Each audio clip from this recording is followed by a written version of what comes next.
नमस्कार,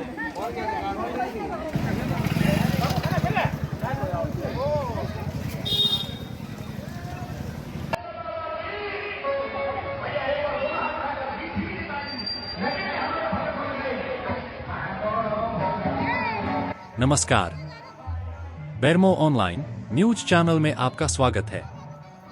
बोकारो जिला अंतर्गत चास मुफस्सिल थाना के कुम्हरी पंचायत में स्थित भारतीय धार्मिक विरासत की एक महत्वपूर्ण आस्था का केंद्र चिचकेश्वर धाम में आज ब्राह्मण समाज के सौजन्य से एक भव्य अनुष्ठान का आयोजन संपन्न हुआ। मौके पर बाबा चिचकेश्वरनाथ स्वयंभू भगवान शिव का रुद्राभिषेक हुआ और उन्हें जूड़ी, खीर, महाप्रसाद का भोग अर्पण किया गया। इस भव्य अनुष्ठान के पावन अवसर पर दिन भर आसपास के गांवों से हजारों की संख्या में श्रद्धालुओं का आना जाना जारी रहा। मौके पर ब्राह्मण समाज एवं क्षेत्र के प्रतिष्ठित गायक हेमंत दुबे के भक्तिमय गीतों का भी आगंतुकों ने खूब रसास्वादन किया। इस अवसर पर सभी भक्तजनों के लिए जूड़ी महाप्रसाद के साथ साथ भोजन प्रसाद की भी उत्तम व्यवस्था की गई। ब्राह्मण समाज के ईश्वर कुमार दुबे, केशव कुमार उपाध्याय और किशोर कुमार त्रिवेदी ने बेरमो ऑनलाइन से बातचीत करते हुए चिचकेश्वर धाम से संबंधित कई महत्वपूर्ण बातों की जानकारी दी। चैनल के माध्यम से सरकार से यह अपील भी की गई कि चिचकेश्वर धाम में श्रद्धालुओं की लगातार बढ़ती आस्था और दूर दराज एवं अन्य राज्यों से भी यहां दर्शन के लिए पहुंचने वालों की संख्या में हो रही लगातार बढ़ोतरी को देखते हुए चिचकेश्वर धाम को एक धार्मिक पर्यटन स्थल का दर्जा दिया जाए और इस संदर्भ में यहां आमजनों की सुविधा हेतु सुविधाएं बहाल की जाएं। बेरमो ऑनलाइन अपनी तरफ से कुछ अन्य आवश्यक सुविधाओं की चर्चा यहां जरूर करना चाहेगा, जो बातचीत के क्रम में शायद छूट गई। जैसे मंदिर से लगभग 800 मीटर की दूरी पर मौजूद दामोदर नद जाने का जो कच्चा रास्ता है, उसे पक्का कराया जाए। इस संबंध में चिचकेश्वर धाम मंदिर समिति के निरीक्षक मोहन गोराई से फोन पर बाद में हुई बातचीत के कुछ अंश आप यहां सुने। दामोदर नदी पर एक पुल बना हुआ है, वहां से मंदिर ये कुम्हरी का आरियो रोड तक एक संपर्क पथ होना चाहिए। 800 मीटर की एक रोड के अभाव में बोकारो जिला और धनबाद जिला आपस में जुड़ नहीं पा रहा है, काफी दिक्कत है। उस पर रोड बनना जरूरी है और बाहर में जो जमीन है वो सब कुछ वन विभाग का है, ठीक है। तो वहाँ से एनओसी मिलेगा तभी उस पर रोड बन सकता है। सीएमएफटी योजना के तहत अभी वहाँ रोड बनेगा, तो ये विभाग बोलता है कि हमको एनओसी मिलेगा तो करेंगे, और वन विभाग का कहना है कि हमको कोई एनओसी मांगेगा तो न देंगे। पहले आपका चक्कर में अभी मामला शिथिल पड़ा हुआ है। जो डीसी के अंतर्गत आता है डीएमएफटी, वो विभाग आरईओ विभाग से यह रोड नहीं बन रहा है, क्योंकि आरईओ विभाग जो है वो 1 किलोमीटर से ऊपर का रोड बनाती है। वो आरईओ विभाग एक बार आई थी यहाँ नापी लेने के लिए। अच्छा। उनके अभियंता लोग आए थे, कनिया बढ़िया सब अभियंता। तो इसमें क्या हुआ, जब नाप किया गया तो 1 किलोमीटर नहीं हुआ। माननीय एक्स एमएलए बोकारो बिरंची नारायण जी के माध्यम से अनुशंसा हुई थी। अच्छा। तब उस पर वहाँ जब आरईओ वाले लोग नापे तो 1 किलोमीटर से कम निकल गया, तो वो अपने हाथ पीछे कर लिए।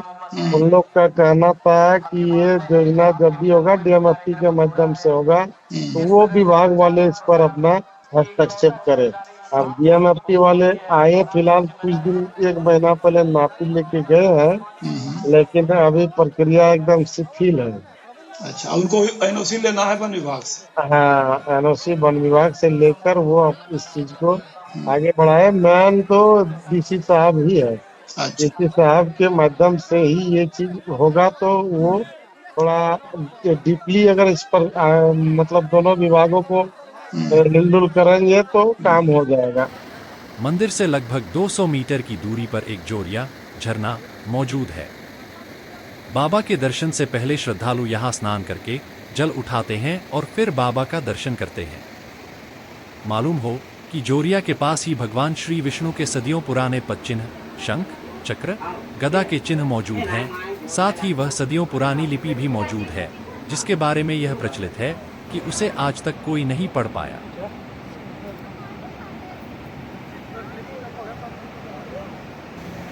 इस अति महत्वपूर्ण स्थान पर स्नान के बाद महिलाओं की सुविधा हेतु एक छोटे से कमरे का निर्माण कराया जाए और महाशिवरात्रि, श्रावणी सोमवार एवं अन्य ऐसे विशेष अवसरों पर यहाँ कुछ चलंत चेंजिंग रूम की व्यवस्था की जाए।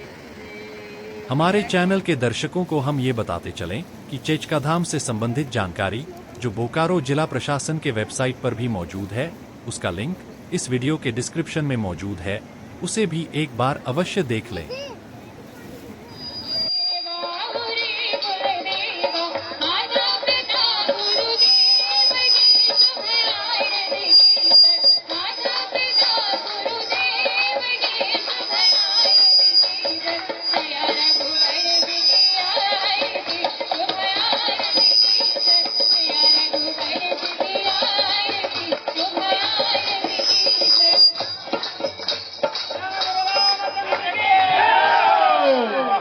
बहुत सुंदर।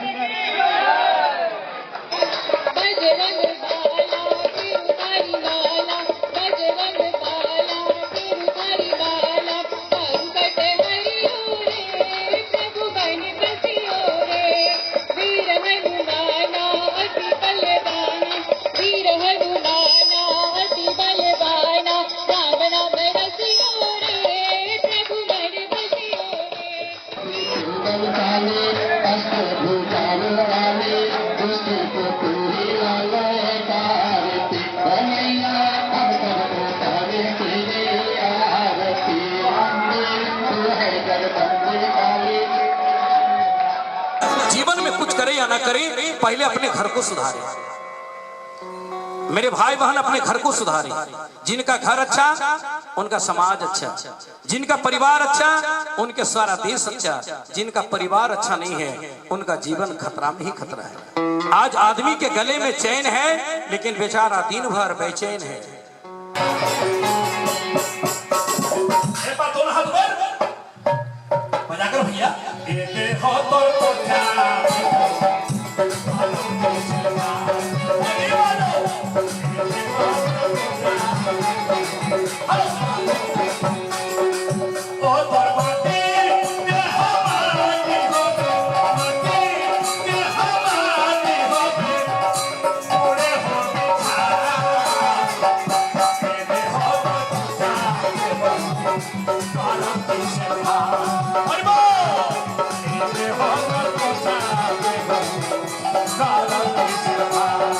भैया आज हम लोग का ये जो भीड़ है, ये हम लोग का शिखर मजलिस, कन्याकुब्ज शिखर मजलिस का जूड़ी प्रसादी के रूप में जूड़ी चढ़ाना है।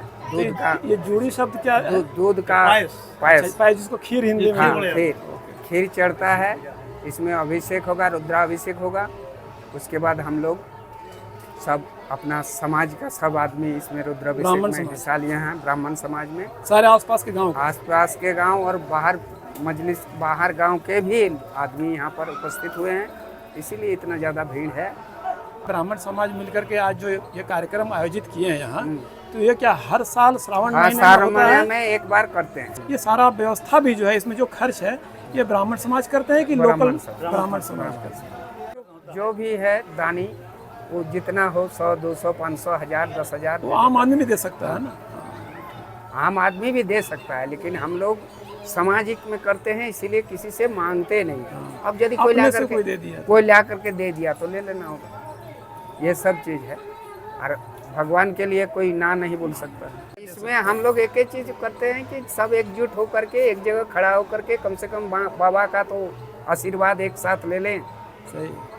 अभी जैसे रुद्राभिषेक हो रहा है, उसमें दूध का ये हो रहा है, स्नान हो रहा है बाबा का। दूध, दही, घी, मधु सब का स्नान होगा बाबा का। इसीलिए विस्तार पूर्वक वो पूजा हो रहा है हम लोग के समाज के हित में। उसके बाद सब आदमी श्रद्धालु भी पूजा बीच बीच में करते जा रहे हैं। आपका क्या शुभ नाम हुआ? मेरा नाम केशव कुमार उपाध्याय हुआ है। आप आए हुए हैं आज चचकेश्वर धाम, बोकारो जिला अंतर्गत चास मुफस्सिल थाना क्षेत्र के अंतर्गत कुमरी पंचायत में ये चचकेश्वर धाम है। आपके चैनल के माध्यम से आपके सभी दर्शकों को मैं हर हर महादेव और सावन की ढेर सारी शुभकामनाएं देता हूं। और बाबा के पास आप सभी से आग्रह भी करते हैं कि बाबा के पास आइए, आके देखिएगा कितने उमंग उल्लास के साथ बाबा का श्रृंगार किया जाता है, बाबा का पूजा किया जाता है। जितने भी श्रद्धालु आते हैं काफी दूर दूर से आते हैं, सभी का मनोकामना पूर्ण होता है। और जैसे ही मनोकामना पूर्ण कर सकते हैं, आप कैमरे में देख सकते हैं कि महाप्रसाद का यहाँ प्रसादी लगता है, साथ ही में यही महाप्रसाद बनता है जो बाबा के पास चढ़ता है। इसीलिए आप सभी श्रद्धालुओं से एक बार अपील करते हैं कि चचकेश्वर धाम में जरूर आइए, बाबा को जरूर पूजा कीजिए, बाबा का जरूर दर्शन कीजिए। ये पेड़ जो आप सामने देख रहे हैं, ये पेड़ आज का नहीं है, अनंत काल से चलते आ रहा है। जितने दिन से बाबा स्वयं प्रकट हुए हैं, पहले के डेट में बाबा इसी पेड़ के छांव में रहते थे। आज बाबा का उमंग हुआ, बाबा सबको इच्छा दिए, सबको ध्यान पूर्वक से बताएं, तो आज इतना बड़ा मंदिर बन के खड़ा है। ये पेड़ जो है, इससे स्वयं नाग देवता भी स्वयं किसी न किसी टाइम से प्रकट होते रहते हैं, स्वयं श्रद्धालुओं को दर्शन देते रहते हैं और हम लोग भी उनका पूजा पाठ करते रहते हैं।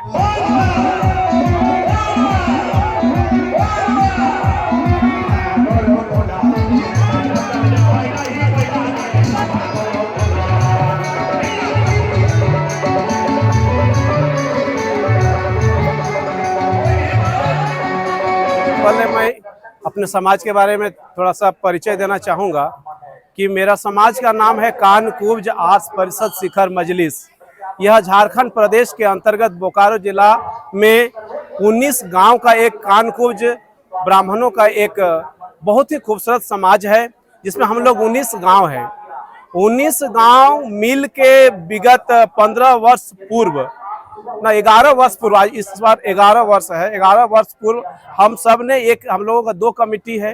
एक है युवा समिति कानकुब्ज आर्ष परिषद युवा समिति और एक है कानकुब्ज आर्ष परिषद केंद्रीय समिति। तो युवा समिति ने विगत 11 वर्ष पूर्व यह निर्णय लिया था कि हम लोग पूरे समाज मिलके बाबा चचकेश्वर धाम में सभी के घर घर से जितना भी होगा दूध एकत्रित करके, चावल एकत्रित करके, गुड़ एकत्रित करके, दक्षिणा एकत्रित करके, उसमें एक एक घर से एक एक व्यक्ति का सौजन्य से बाबा को यहाँ पर जूड़ी रूपे न महाप्रसाद अर्पण करेंगे।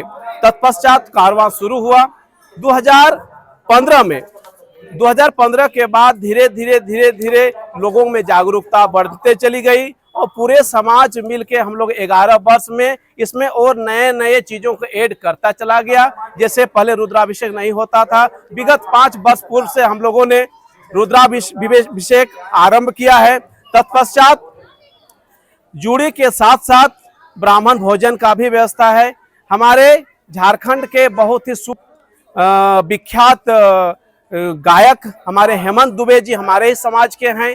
वे विगत 2 वर्ष से कार्यक्रम कर रहे हैं। सभी मिलके हम लोग ये बाबा को रुद्राभिषेक, पूजन, महाआरती और जूड़ी हम लोग चढ़ाते हैं और हम लोग यही कामना करते हैं कि बाबा के आशीर्वाद से पूरे समाज का उन्नति हो, सभी को सद्बुद्धि मिले और पूरा समाज हमारा आगे बढ़ता जाए। यही उद्देश्य के साथ हम लोग इस कार्यक्रम को बेहतरीन ढंग से सावन के पवित्र महीना में हर वर्ष करते हैं। अच्छा, मैं आपसे एक बात जानना चाहूँगा कि बाहर वहाँ विष्णुपद का चिन्ह जो बाहर चट्टान पर दिखता है, वहाँ पर वो एक लिपि लिखी हुई है, उसकी जानकारी किसी को आज तक हुई कि नहीं? देखिए, वहाँ पे एक स्क्रिप्ट है। ये स्क्रिप्ट जो लिपि है आज तक किसी ने पढ़ नहीं पाया है। हम लोग जब छोटे थे तब से हम लोग बुजुर्गों के मुख मंडल से सुनते आ रहे हैं कि वो जो स्क्रिप्ट है आज तक कोई पढ़ नहीं पाया है। हम सोचते थे जब छोटा थे कि बड़ा होंगे तो एक बार प्रयास करेंगे, लेकिन ऐसा स्क्रिप्ट है ना किसी से मिलता है नहीं, लेकिन कुछ ना कुछ वो संदेश जरूर देता है। जैसे अशोक के काल में भी जो स्क्रिप्ट मिला है, तो अशोक के काल में भी जो स्क्रिप्ट को बहुत लोगों ने नहीं पढ़ा। 1835 में प्रिंसेप महोदय ने पढ़े थे। शायद कोई ऐसा हो कुछ स्क्रिप्ट में लिखा हो, लेकिन आज तक हम लोग पढ़ नहीं पाए। अच्छा, यहाँ ये जो स्क्रिप्ट है, लिपि है, हाँ। और ये पूरा क्षेत्र जो है मंदिर का, यहाँ पर कोई वैज्ञानिक उद्बोधन या पुरातत्व विभाग का कोई यहाँ पर खुदाई किया है या आया है, कुछ खोजबीन किया आज तक? देखिए, दामोदर तट के किनारे ऐसा कोई आपका क्या कहे प्राचीन भूगोल इतिहासकार ऐसा आए नहीं है और किसी प्रकार का ऐसा कोई खुदाई नहीं किए। लेकिन बुद्ध के जमाने के बहुत सारे अवशेष, मुझे ताज्जुब लगता है कि इस क्षेत्र में बुद्धिस्ट है नहीं, फिर भी इस क्षेत्र में कैसे बुद्धिज्म का इतना छोटे छोटे अवशेष मिलते हैं। और आपको मैं बता दूं, इस खास करके दामोदर नदी के तट के किनारे बाबा का अपरंपार महिमा है। हर एक पत्थर शिवलिंग का आकार का है। आपको देख सकते हैं यहाँ पे जहाँ पे जूड़ी बन रहा था, हर एक पत्थर शिवलिंग के आकार का है। आपको बता दूं कि यहाँ से ये प्रांगण में एक नंदी महाराज हैं। नंदी महाराज जो हैं वो स्वयंभू है, मतलब भूमि से उठे हैं, लेकिन ये पता नहीं कि कैसे क्या हुआ। बाबा श्री स्वयंभू हैं और जितने भी यहाँ पर आपको शिवलिंग मिलेंगे सब स्वयंभू हैं, लेकिन इस पर किसी प्रकार का कोई मतलब सबूत नहीं मिला है। हम लोग प्रमाण प्रत्यक्ष नहीं मिला। मान्यता है पीढ़ी दर पीढ़ी से चली आ रही है। आर्कोलॉजिकल डिपार्टमेंट अभी तक नहीं आई है। हम लोगों को प्रचार प्रसार करना होगा जिससे सरकार के कानों तक ये संदेश पहुंचे, जिससे वो नवीन कोई खोज है, किसी प्रकार का कोई स्मृति छिपा है, वो हम लोगों के सामने आवे। विष्णुपद और सीता माँ धान को फैला के सुखाती थी, ये लोग को सुनते आए हैं कि राम जी जब वनवास में थे शायद 1 वर्ष यहाँ भी बिताए थे, और कुछ जो है विष्णुपद वही विष्णुपद है, और माँ सीता यहाँ पे धान जो सुखाती थी उसका प्रत्यक्ष प्रमाण के रूप में अभी भी है। अच्छा, पांडवों के यहाँ आने के बारे में कोई धारणा है क्या? देखिए, ऐसा कहा जाता है, मुझे उतनी जानकारी है नहीं, लेकिन ऐसा कहा जाता है कि दामोदर के इस पार पांडव वर्जित क्षेत्र है। क्यों? क्योंकि जब 5 पांडव दामोदर नदी पार कर रहे थे तो भीम सबसे बलिष्ठ थे, तो जब भीम बलिष्ठ थे तो भीम के कंधों में चारों भाई और माताओं को लेके वो दामोदर नदी पार कर रहे थे। जैसे ही दामोदर नदी का आधा पार के उनका मस्तिष्क में थोड़ा सा विचार बदला और थोड़ा सा वो उग्र स्वभाव के दिखने लगे। तब युधिष्ठिर ने भांप लिया, बोले कि आप जो है दामोदर नदी पार के वापस चलो। इसलिए ये दामोदर वर्जित क्षेत्र के रूप में माना जाता है। यहाँ अभी जो वर्तमान में स्थिति है चिचका धाम की, उसमें आप लोग क्या चाहते हैं कि चिचका धाम में और क्या सुविधाएं सरकार की तरफ से मिले, ताकि श्रद्धालुओं को, भक्तों को, यहाँ रहने वाले लोगों को, आने जाने वाले लोगों को सबको सुविधा मिले?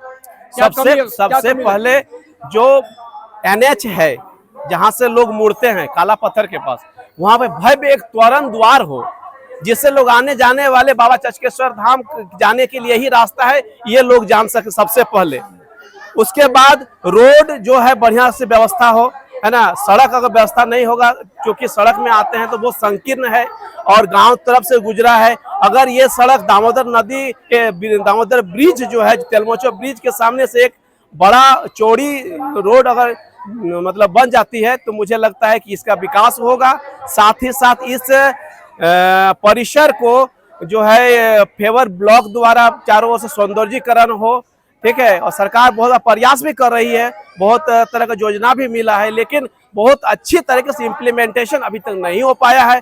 मैं चाहता हूं कि आपके चैनल के माध्यम से हमारे लोकल जनप्रतिनिधि से लेकर प्रदेश से लेकर केंद्रीय आपका जल प्रतिनिधि तक ये संदेश पहुंचे, सरकार तक पहुंचे। और मेरा आग्रह होगा, मेरा निवेदन होगा, नम्र निवेदन होगा कि इस क्षेत्र के में विकास के लिए ये पर्यटक स्थल के रूप में एक बहुत अच्छा साबित हो सकता है। मेरा नाम किशोर कुमार त्रिवेदी है। मैं कानकूज आज पैसा शिखर मजलिस का युवा समिति का पूर्व सचिव रह चुका हूं और केंद्रीय समिति में पूर्व सचिव रह चुका हूं। आपके चैनल के माध्यम से मैं सरकार को ये बताना चाहूंगा कि एक बहुत ही अच्छा धरोहर पर्यटन स्थल ये बन सकता है। बाबा चचकेश्वर धाम, बाबा चचकेश्वर का असीम कृपा है। इस क्षेत्र में लगभग 200 गांव की एक महान आस्था है और आज के डेट में न सिर्फ झारखंड प्रदेश बल्कि पूरे देश विदेश में भी इसकी चर्चाएं हैं। मैं चाहता हूं कि प्रचार प्रसार हो और बाबा का महिमा पूरे विश्व में लोग जाने। इसी आशा, इसी उद्देश्य के साथ में अपना वक्तव्य समाप्त करता हूं। आपको चैनल को बहुत बहुत धन्यवाद।